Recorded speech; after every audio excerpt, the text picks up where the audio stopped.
खुलुमबाय बयखौबो आरो दिनैहाय आङो मोनसे बाइबेल पद फरायनो हास्थायदों आरो बे बाइबेल पदखौ आङो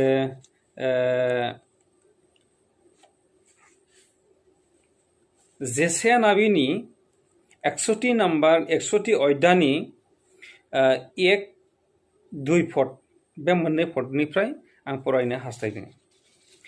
बेवहाय बेबादि लिरदों जेसाया नाबिया, फोरबु इसोरनि जिउआ आंनि सायाव दङ। फोरबुआ आंखौ अभिषेक खालामबाय, गुरै मन गोनांफोरनो गाहाम खबर फोसावनो, गेब्लेनाय गोसोफोरखौ गोजोन होनो, बन्दी जानायफोरनो गहोजागोननि बाथ्रा आरो खोमसि हादराव जोबजानायफोरनो स्राङाव हगारफिननायनि खोथा रायथिनो, फोरबुनि दयानि बोसोर आरो जोंनि इसोरनि फालथा लानायनि दिनखौ खोथा बायनो। दा बे बाइबेल पद मोननैनि गेजेरजों जोङो जोंनि रावै बर' रावजों फरायनानै जों खोनानो मोनबाय। जेसाया नाबिया गावनि लिरनायनि बिसयै बियो जायनाव थानाय समाव जेब्लानाखि खामानि मावदोंमोन बे समावहाय बियो बे बाथ्राखौ लिरदों। फोरबुनि जिउआ आंनियाव दङ आरो बे फोरबुनि जिउजों जायहा जोबथेसालियाव जोबजानाय, बन्दी खालामजानाय, गाग्लिजानाय, नासयजानाय, बन्दी खालामजानाय बेबादि सुबुंफोरखौ बासायनो थाखाय, जिउनि गहोजानायनि रादाबखौ खोन्थाबायनो थाखाय इसोरनि जिउआ आंनियाव दङ। बे बाथ्राखौ गावनि बिजाबनि गेजेरजों बियो फोरमायदों। दानिया फर एग्जाम्पल आं मोनसे सल' आखारै फंनैसो बुंनो हास्थायदों। बे जाहैबाय 10-20 बोसोरनि सिगां मोनसे हाग्राबारियावहाय बिफां बागान बानायदोंमोन आरो बे बिफां बागान बानायनायावहाय सासे चौकिदार दोनबोदोंमोन बागानखौ नेनो थाखाय। बागाना जेरै बोसोर जानानै जेब्लानाखि 25 बोसोर जायो अब्ला बे बागानावहाय थानो हायाखै। मानो थानो हायाखै? मोसा मुफुर मैदेर गोबां जिब जुनारफ्रा बारा जाबाय। बे जायगायावहाय मानसिया थानो हाला। दा बेनिखायनो मानसिया बे जायगायाव थानो हाला होननानै बियो न'आव फैफिनदों आरो बे न'आ मोसा मुफुर थानायजों लासैनो मानसि गैयैखाय बे न'आ बायनानै थादों। 30 बोसोरनि परे जेब्लानाखि मोनसे गामिनिफ्राय सासे मानसिया हाग्रायाव मैहुर खालामनो थांफादों। मैहुर खालामनो थांनाय समावहाय बियो मैहुर खालामनायावहाय बे नुहैबाय बे जायगायाव माबोरै न' थाफैखो? बे जायगायावथ' न' थाथावथाव नङामोन। निस्सय मोनसे समाव बे जायगायावहाय मानसि थायोमोन बा मानसियासो बे न'खौ लुनानै दोनलांदों। मानसि जुदि न'खौ लुवाब्ला रावबो बे जायगायावहाय न' लुनानै थानो हाया। मानसियासो न'खौ लुयो। दा बेनिखायनो बे अनुभब खालामदों निस्सय मोनसे समाव बे जायगायावहाय मानसि थायोमोनदां। बेनिखायनो बे जायगायावहाय न' गोबाय दङ। दा बेजों फर एग्जाम्पल आं बेखौनो बुंनो हास्थायदों। बे जाहैबाय इसोराबो नोंखौ आरो आंखौ बे पृथिबिखौ सोरजिबाय। जों मानसिया अनुभब खालामनांगौ। निस्सय जोंखौ सासे सृष्टि खालामग्रा, जोंखौ बासायग्रा जोंनि सासे इसोर दङ।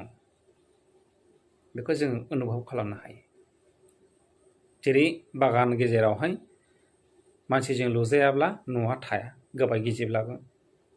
थिग बेबादिनो बे पृथिबिखौ सोरजिग्रा, बे मिथिंगाखौ सोरजिग्रा, हाजो हालाखौ सोरजिग्रा जों सुबुं माहारिखौ सोरजिग्रा सासे गुबै इसोर दं। बे गुबै इसोरा जेसायानाबिनि गेजेरजोंनो बे बाथ्राखौनो बुंदों। नाग्लिजानायफोरखौ, बन्दि जानायफोरखौ, जोबजानायफोरखौ, नासयजानायफोरखौ, सैनांनायफोरखौ गहोजानो थाखाय इसोरनि जिउआ आंनियाव दङ आरो बे इसोरनि जिउजों आङो नोंसोरनो बे बाथ्राखौनो फोरमायदों होननानैहाय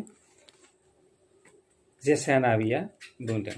बेखौनो जोङो लुकासआवबो गावनि रादाबाव लुकासआबो बुंदों, फोरबुनि जिउआ आंजों दं, हावरियाफोरनो गाहाम खोथानायखौ खोथाबायनो थाखाय आरो बियो आंखौ अभिषेक खालामबाय।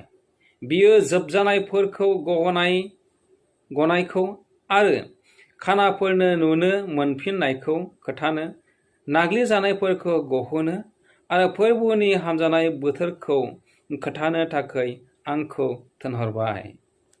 लुकासआवबो बै जेसाया नाबिनि बाथ्राखौनो लाबोनानैहाय लुकासनि 4 अध्याय 18 आरो 19 पद, बे पद मोननैनि गेजेरावहाय बे बाथ्राखौनो लुकासआबो गोसोखांदों। लुकासआबो गोसोखांदों। औ, जोंबो गोसोखांनांगोन। जोङो दिनै जिसु ख्रिस्ट'खौ बिसास खालामग्रा जों जुदि गुबै ख्रिस्टियानफोरब्ला, गुबै ख्रिस्टियान जिबन जापन जुदि जों खालामदोङोब्ला जों साननांगोन जोङो गहोजानाय बेसादफोर होननानै। निस्सय जोंजों इसोरा दङ, इसोरा दङ, सासे बासायगिरि दङ। जों बेखौ जोंनि मावनाय दांनाय, थाबायनाय, रायनायफोरजों, जों आखल बेबहारफोरजों जोङो दिन्थिनो नांगोन। नाथाय बै गुबुनारिफोरनि तुलना लानानै गोबां मानसिफ्रा जोंनि ख्रिस्टियानफोरनि गेजेरावबो थायो। ख्रिस्टियानफ्रा जेखौ मावो गुबुनारिफ्राबो बेखौ मावो। जेरै ख्रिस्टियानफ्रा थांनानै थायो गुबुनारिफ्राबो थांनानै थायो। बेबादि साननानै तुलना खालामनानै जानाय लोंनायफ्राव फाराग लायालासेनो जोंनि ख्रिस्टियानफ्राबो लोगो लोब्बा बाहागो लायो। नाथाय बेखौ नोङो साननो हागौ, जोंनि मानसिफ्रा साननो हागौ, जों साननो हागौ, मावनोबो हागौ। नोंनि बादिब्ला, दा बिसोरनि बादिब्ला अखाया ख्रिस्टियानफोरनावल' हानांगौ, अखाया हिन्दुफोरनावल' हानांगौ। नङा, इसोरा गासैखौबो सोरजिग्रा इसोर, इसोरा गासैखौबो अनग्रा इसोर। बै इसोरानो जों साफ्रोमखौ सोरजिग्रा इसोर। नाथाय बेयाव फाराग दङ। जायफ्रा जिसु ख्रिस्ट'खौ बिसास खालामबाय, जिसु ख्रिस्ट'खौ नाजावबाय, जायफ्रा जिसु ख्रिस्ट'नि मुङाव बाप्तिस्मा लाबाय, जायफ्रा जिसु ख्रिस्ट'खौ फोथायनायजों हमथाबनानै लाबाय, बे मानसिफोरनोल' जिबननि बासायजानाय, जिउनि गहोजानायखौ बिसोरनोल' होनाय जादों। गुबुनारिफोरनो होनाय जायाखै, गुबुनारिफोरनो होनाय जाथ'वाखै। इसोरा बयखौबो अनो।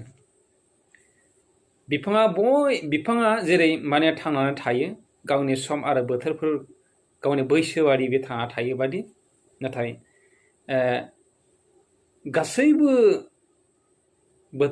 गासैबो बिफां लाइफाङा जेरै थांनानै थायो, गासैबो सुबुङाबो थांनानै थायो बेबादिनो। नाथाय जोबनायाव लास्टआव बुंदोङो, फोरबुनि हामजानाय बोथोरखौ खोथानो थाखाय आंखौ थिनहरबाय। फोरबुआ बै जोबनाय बोथोराव जोंखौ हामजाजानाय आखलनि बेबहारफोरखौ जोङो सिखोन जाखोनै थानो थाखाय, जोङो गावखौ जिउ खांनो थाखाय फोरबुआ बे बाथ्राखौबो फोरमायनो थाखाय नैबे बिजाबनि बाथ्राजों, बे बाथ्रानि गेजेरजों जों बयखौबो मिथिहोदों। दा बेनिखायनो सासे इसोर दङ, बे इसोरा जाहैबाय फोरबु जिसु ख्रिस्ट'। आरो बे फोरबु जिसु ख्रिस्ट'खौ जायफ्रा ग्रहण खालामबाय, बिसोरो जिबननि बासायजानायखौ, जिबननि गहोजानायखौ बिसोरो मोननो हाबाय। आरो जायफ्रा जिसु ख्रिस्ट'खौ मोनाखै, दासिमबो नाजावाखै, बे मानसिफ्रा इसोरनि जिबननि जिउनि बासायजानायखौ बिसोरो दासिमहालागै मोननो हायाखै। बेनिखायनो आङो बे बाथ्रानि गेजेरजों बेखिनिखौनो बुंनानै दोनथ'नाय जाबाय। गोजोन्थों।